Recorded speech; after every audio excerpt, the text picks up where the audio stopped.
जय हिंद दोस्तों, आपका यम क्लासेस में स्वागत है।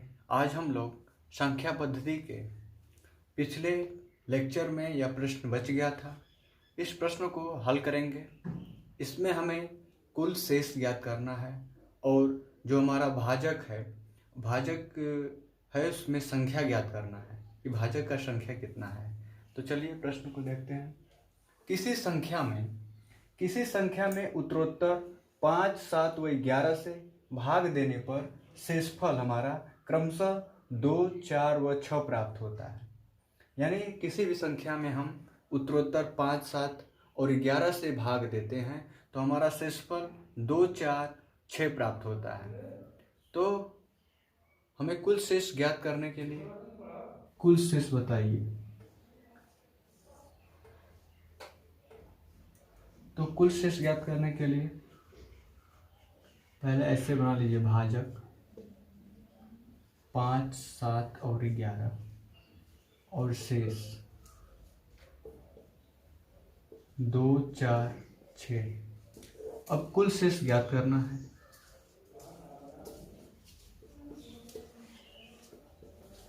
तो आपको पता है कि हमें कुल शेष ज्ञात करने के लिए पहले पहला शेष लेते हैं। पहला शेष हमारा है 2, उसके बाद जोड़ेंगे फिर दूसरा शेष 4, क्योंकि केवल 2 इसलिए लिए हैं कि इसके पहले कोई भाजक नहीं है, इसलिए केवल 2 लिए हैं। फिर उसके बाद 4 यानी दूसरा शेष। इसमें हमारा पहला भाजक क्या है? 5, तो 5 का गुणा कर देंगे।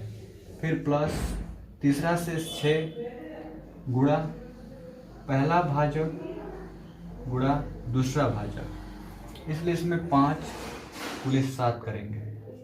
अब आपस में इसको गुणा करिए, उसके बाद जोड़ दीजिए। तो 2 प्लस 4, 5 20 प्लस 5 6 30 गुणे 7 यानी कि 210 प्लस 22, इसलिए हमारा कुल शेष 232। कुल शेष कितना हुआ? 232। अब दूसरा प्रश्न क्या कहता है? यदि उसी संख्या में 385 से भाग दें तो शेष क्या होगा? यानी अभी इसमें हमें क्या ज्ञात करना है? संख्या ज्ञात करना है। तो संख्या ज्ञात करने के लिए आपको पता है कि हमें संख्या कैसे निकाला जाता है। संख्या निकालने के लिए हमें भागफल चाहिए, भाजक चाहिए और शेष चाहिए, तभी तो हमारा संख्या ज्ञात होगा। तो आपको पता है भाजक 11 और 6 शेष। हमें कोई भी संख्या निकालना होता है तो अंतिम से निकालना होता है, ना कि प्रारंभ से। तो अंतिम हमारा है भाजक 11 में 1 भागफल, क्योंकि किसी भी न्यूनतम संख्या ज्ञात करने के लिए हमारे हमेशा भागफल 1 होता है। तो भागफल 1 और शेषफल 6। तो 11 में 1 का गुणा करेंगे तो 11 एकम 11 प्लस 6 यानी 17। अब इस 17 का गुणा 7 में करेंगे। 17 का गुणा 7 में करेंगे। 17 का गुणा कर दीजिए 7 में। 7 7 49, 7 एकम 7 4 11, 17 7 119, 119 में प्लस 4 जोड़ दीजिए तो हो जाएगा 123। 123 में 5 का गुणा करिए,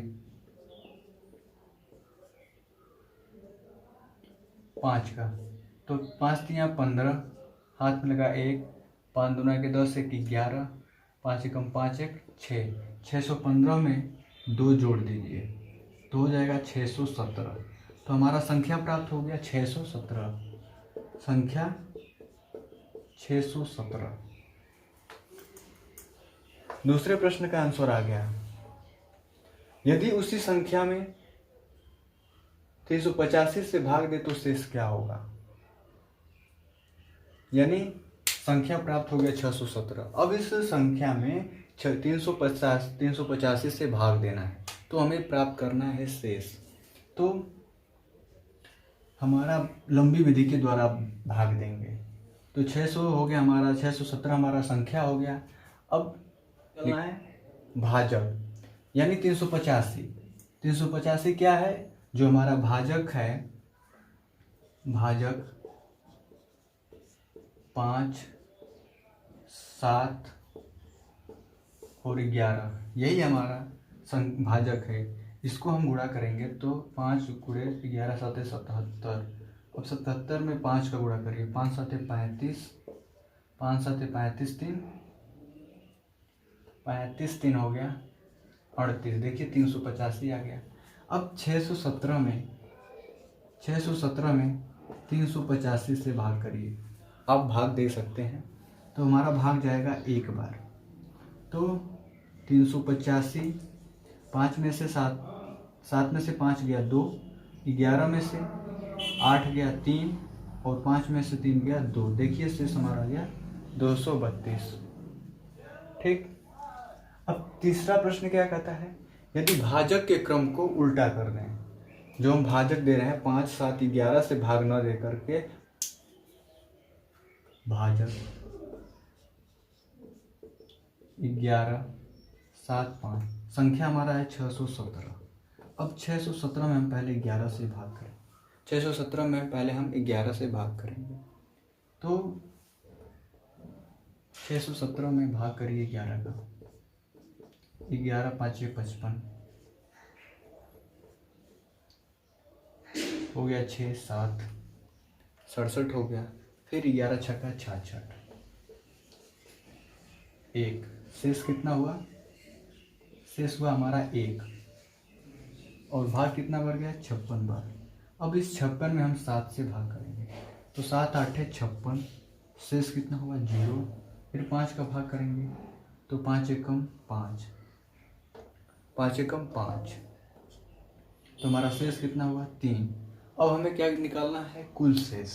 जो ये शेष है यहाँ पता करना है कितना हमारा टोटल शेष है, तो भाजक यहाँ पे लिखेंगे 11 5 7 5 शेष। अब देखिए 1 0 3। अब वही प्रक्रिया करेंगे जो पहले किए हैं, कुल शेष। कुल शेष में पहला शेष यानी 1 प्लस 0 गुणे प्रथम भाजक प्लस तृतीय शेष गुणे 11 गुणे 7, प्रथम और द्वितीय भाजक। अब ऐसे गुणा कर दीजिए, 1 हो गया, ये 0 हो जाएगा, प्लस 11 3 33 गुणे 7, 1 प्लस 7 के 21, 7 के 21 2 23, तो इसमें भी हमारा कितना शेष आ गया 232।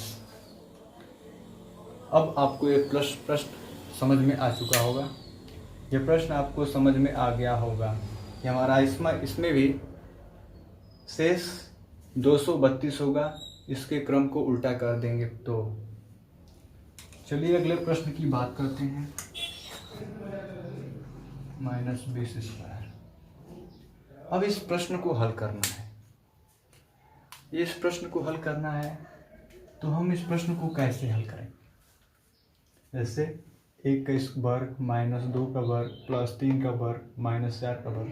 आप इसे 1 -4 लिखकर -3 लिखकर हल नहीं करेंगे, ये आपका गलत हो जाएगा। इसे आप a² -b² के रूप में तोड़ेंगे, यानी a + b और a - b, इसी के रूप में हल करेंगे, तब जाकर आपका यह प्रश्न हल होगा और सही माना जाएगा। तो चलिए इस प्रश्न को हल करते हैं। तो हमारा ये है 1² - 2 का स्क्वायर, तो 1 - 2 एक कोष्ठ में, 1 + 2 एक कोष्ठ में, प्लस 3 - 4 3 + 4 प्लस ऐसे ही 5 - 6 5 - 6 प्लस 6, ऐसे ही प्लस 19 - 20 और 19 + 20। अब इसे हल करिए। अब देखिए जहाँ पे माइनस है, -1 1 - 2 -3 - 4 5 माइनस 6 19 माइनस 20, तो हमारा यहाँ पे -1 -1 और -1 हो जाएगा। तो इसको हम कॉमन कर लेते हैं, तो -1 कॉमन कर लिए। अब देखिए कॉमन करने के बाद यहाँ पे बचा 1 + 2, यहाँ बचा 3 + 4 प्लस यहाँ पे बचा 5 + 6 प्लस ऐसे ही 19 + 20। अब बीच में हमारा हो गया प्राकृतिक संख्या। तो प्राकृतिक संख्या का रूल आप जानते हैं कि कैसे निकाला जाता है। चलिए हम बता दे रहे हैं आपको।